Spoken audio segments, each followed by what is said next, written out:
আসসালামু আলাইকুম। এখন শুনবেন সংবাদ শিরোনাম।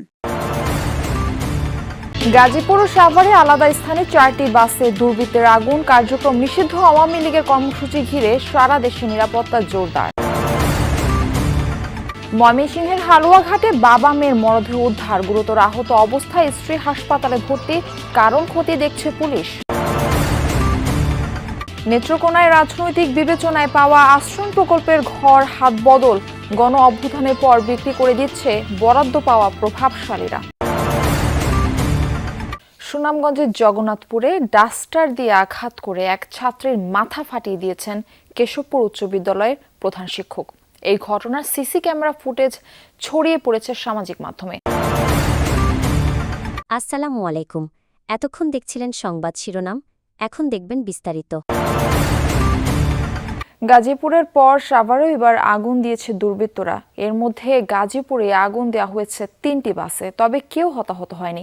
পুলিশ ও ফায়ার সার্ভিস জানায়, গাজীপুরের ভোগড়া বাইপাস এলাকায় ভোর 4:30টার দিকে পার্ক করে রাখা ভিআইপি পরিবহনের একটি বাসে আগুন দেয় দুর্বৃত্তরা। খবর পেয়ে ফায়ার সার্ভিস আগুন নিয়ন্ত্রণে আনে। শ্রীপুরের বেড়াইদের চালা এলাকায় ভোর 5টার দিকে আরও একটা বাসে অগ্নিসংযোগ করে দুর্বৃত্তরা। আধা ঘন্টার চেষ্টায় আগুন নেভায় ফায়ার সার্ভিস। মঙ্গলবার রাত 10টা নাগাদ কালিয়াকৈর নবীনগর সড়কের চক্রাকার এলাকায় রাস্তার পাশে পার্ক করা একটি মিনি বাসে আগুন দেওয়া হয়। পুলিশ জানিয়েছে, নাশকতাকারীদের শনাক্ত করে আইনের আওতায় আনার কাজ চলছে। এদিকে সাভারের আশুলিয়ার আলিফ পরিবহনের একটি বাসে আগুন দিয়েছে দুর্বৃত্তরা। ভোরের দিকে সরকার মার্কেট এলাকায় নারী ও শিশু হাসপাতালের সামনে হয় এই ঘটনা। চালক জানান, রাতে হাসপাতালের সামনের সড়কে বাস রেখে ভেতরেই ঘুমিয়ে পড়েন তিনি। হঠাৎ আগুনের তাপে ঘুম ভাঙে তার। পরে বাস থেকে পালিয়ে লাফিয়ে কোনো রকম প্রাণ বাঁচান। খবর পেয়ে ফায়ার সার্ভিস গিয়ে আগুন নেভায়। জড়িতদের ধরতে পুলিশি অভিযান চলছে। গাড়ির মধ্যে ঘুমাইছিলাম, হঠাৎ দেখি আগুনের তাপ আসে আমার গায়ে লাগছে। আমি চোখ খুলে দেখি পুরা গাড়ি আগুন। আমি জানলা দিয়া লাফ দিয়া নামছি। দুটো হুন্ডা আসছে, 4জন হেলমেট পরে আছে। হুন্ডা আইসা এখানে প্রথমে গুলি করছে, গুলি করার পরে একটা আতঙ্ক সৃষ্টি করছে। সিকিউরিটি যারা ছিল তারা এখানে আর নাই। কার্যক্রম নিষিদ্ধ আওয়ামী লীগের 13 নভেম্বরের কর্মসূচি ঘিরে সারা দেশে নিরাপত্তা জোরদার করা হয়েছে। ঢাকা সহ আশপাশের জেলায় মোতায়েন করা হয়েছে বিজিবি। গাজীপুর, নারায়ণগঞ্জ, চট্টগ্রাম, গোপালগঞ্জ সহ বিভিন্ন জেলায় গুরুত্বপূর্ণ পয়েন্টগুলোতে চেকপোস্ট বসিয়ে তল্লাশি চালাচ্ছে আইনশৃঙ্খলা বাহিনী। বাড়ানো হয়েছে গোয়েন্দা নজরদারি ও টহল। আইনশৃঙ্খলা বাহিনীর কর্মকর্তারা জানিয়েছেন, যে কোনো ধরনের নাশকতা ঠেকাতে তৎপর রয়েছেন তারা। ধ্বংসাত্মক কর্মকাণ্ড চালালে নেওয়া হবে কঠোর ব্যবস্থা। বিভিন্ন গুরুত্বপূর্ণ স্থাপনায় বাড়তি নিরাপত্তা ব্যবস্থা নেওয়ার কথাও জানিয়েছে আইনশৃঙ্খলা বাহিনী। আগামী নির্বাচনে গাজীপুরে 6টি সংসদীয় আসন পুনর্বহালের দাবিতে মহাসড়কে বিক্ষোভ করেছে বিভিন্ন রাজনৈতিক দলের নেতাকর্মীরা। সকাল থেকে ঢাকা ময়মনসিংহ মহাসড়কের Tongi Bazar, station road, college gate, Cheragali সহ বিভিন্ন পয়েন্টে রাস্তার দুই পাশে বিক্ষোভ করেন তারা। এ সময় বন্ধ হয়ে যায় মহাসড়কে যান চলাচল।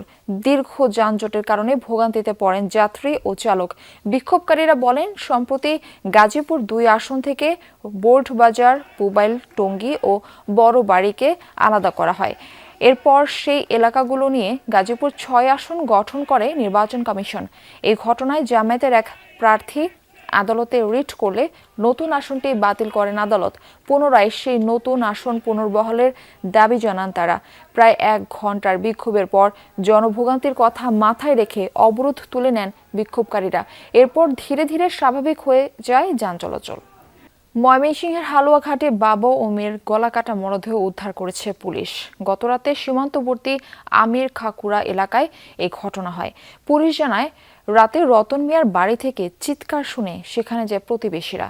এ সময় সেখানে রতন ও তার 7 বছরের মেয়ে নুরিয়া আক্তারের গলাকাটা মরদেহ দেখতে পায় তারা। গুরুতর আহত অবস্থায় উদ্ধার করা হয় রতনের স্ত্রী জুলেখা আক্তারকে। পরে তাকে ময়মনসিংহ মেডিকেল কলেজ হাসপাতালে ভর্তি করা হয়। ঘটনাস্থল থেকে মরদেহ দুটি উদ্ধার করে ময়নাতদন্তের জন্য মর্গে পাঠানো হয়েছে। দুজনের গলা কাটা ছিল এবং সেখান থেকে আমরা ঘটনাস্থল থেকে একটি ছুরি উদ্ধার করেছি, যে হত্যাকাণ্ডে ব্যবহৃত। সম্ভবত পারিবারিক বিরোধের কারণে ঘটনা ঘটে থাকতে পারে বলে আমাদের ধারণা, এবং আমরা আনুষঙ্গিক বিষয়গুলো আমলে নিয়ে তদন্ত করছি। নেত্রকোনায় পতিত সরকারের দেওয়া জমি সহ আশ্রয় প্রকল্পের ঘর বিক্রি করে দেওয়া হচ্ছে। স্থানীয়রা বলছেন, এসব ঘরের বরাদ্দ রাজনৈতিক বিবেচনায় হওয়ায় ঘর পেয়েছেন প্রভাবশালীরা, তাই তারা ঘরে উঠছেন না। উদ্বোধনের পর থেকেই খালি পড়ে আছে শতকরা 60 থেকে 70% ঘর। কোনো কোনো স্থানে বিক্রি করে দেওয়া হচ্ছে বরাদ্দ পাওয়া ঘর। পড়ে থাকা এসব ঘরের বরাদ্দ চান প্রকৃত ভূমিহীন মানুষ। বিষয়টির খোঁজ নিয়ে নতুন করে তালিকা প্রস্তুত করে উপকারভোগীদের মাঝে বিতরণ করার আশ্বাস দিয়েছেন জেলা প্রশাসক। যে ঘরটি হওয়ার কথা ছিল অসহায়দের আশ্রয়, সেখানে জায়গা করে নিয়েছে ক্ষমতার দাপট আর টাকার প্রভাব।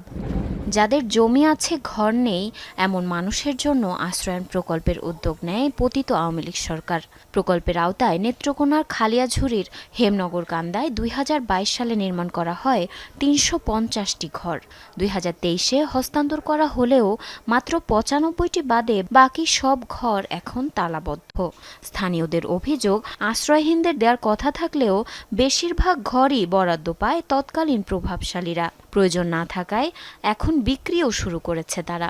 60,000, 65,000, হ্যাঁ, এই 1 লাখ এরকম বিক্রি করতেছে। কিন্তু যারা বাড়ি ঘর বেশি আছে, মানে সুখ সুবিধা, ওরার ঘর দর বিক্রি করে যাইতেছে। কিছু বেশি কিনে হইতাছে, কিছু মানুষের দহলেও আছে, কিছু কেউ হামাইছে থাকতেছে এইভাবে। শুধু হেমনগর কান্দাই নয়, জেলার বেশিরভাগ আশ্রয়ন প্রকল্পেরই একই অবস্থা। ফাঁকা পড়ে আছে অধিকাংশ ঘর। নির্মাণের কয়েক বছরের মাথায়ই ব্যবহারের অনুপযোগী হয়ে পড়েছে। ঘর নির্মাণে নিম্নমানের উপকরণ ব্যবহারের অভিযোগও করছেন বসবাসকারীরা। অনেক ঘর আছে বৃষ্টি পরে, এরপর জানালা খুলে জায়গা, দরজা খুলে জায়গা, এটা মেরামত করছে না। তো আর লড়ার লাগে ঘুমাইতে পারি না, বয়ে উঠতে ওরে ঘুমাতে কেলা ফায়া এভাবে গড় দিল। আর একটা ফালাও নাই, এই সাইডও ফালাও নাই, এই সাইডও ফালা নাই। চাইরানা মানুষ এখানে এরকম আছে যাদের বাড়ি ঘর আছে, গরু বাছুর খেতকিরি 500 মন 100 মন ধানও আছে তাদের বাড়ি ঘরে, কিন্তু তারাও ওই রুম পাইছে। কিন্তু পায়ে আমরা মতন গরিব, আমরা তো স্যার যখন আমরা টোকেন পাইছি তখনই আমরা আয় পড়ছি, উনারা পর্যন্ত এখনো আসেই না। স্থানীয়দের দাবি, নতুন তালিকা বানিয়ে প্রকৃত উপকারভোগীদের দেয়া হোক এসব ঘর। একটা স্কুলও পাইলাম না, ঘরের মতো পাইলাম না, জায়গা মতো খামার কোনো ভাব নাই স্যার। মূল সমস্যা হয়েছে গিয়া যারা বাড়ি ঘর আছে এই হারাই তো ঘর দিছে বেশি, যে কারণে না তাহা না। খালি পড়ে থাকা ঘরের তালিকা নতুন করে প্রণয়নের মাধ্যমে প্রকৃত উপকারভোগীদের মাঝে বিতরণের আশ্বাস দিয়েছেন জেলা প্রশাসন। সুনামগঞ্জের জগন্নাথপুরে ডাস্টার দিয়ে আঘাত করে এক ছাত্রের মাথা ফাটিয়ে দিয়েছেন কেশবপুর উচ্চ বিদ্যালয়ের প্রধান শিক্ষক। এই ঘটনার সিসি ক্যামেরা ফুটেজ ছড়িয়ে পড়েছে সামাজিক মাধ্যমে। রোববার দুপুরে কেশবপুর উচ্চ বিদ্যালয়ে এই ঘটনা ঘটে। স্থানীয়রা জানায়, বিদ্যালয়ের প্রধান শিক্ষক ফররুক আহমেদ ক্লাসে পড়ানোর সময় 7ম শ্রেণীর ছাত্রী সাইদাকে ডাস্টার দিয়ে পিটিয়ে রক্তাক্ত করেন। এ সময় সহপাঠীরা টিস্যু দিয়ে তার রক্ত মুছে দেওয়ার চেষ্টা করে। পরে খবর পেয়ে সাইদার পরিবার তাকে জগন্নাথপুর উপজেলা স্বাস্থ্য কমপ্লেক্সে নিয়ে যায়। ঘটনার সুষ্ঠু তদন্ত ও বিচার দাবি করছেন পরিবারের সদস্যরা।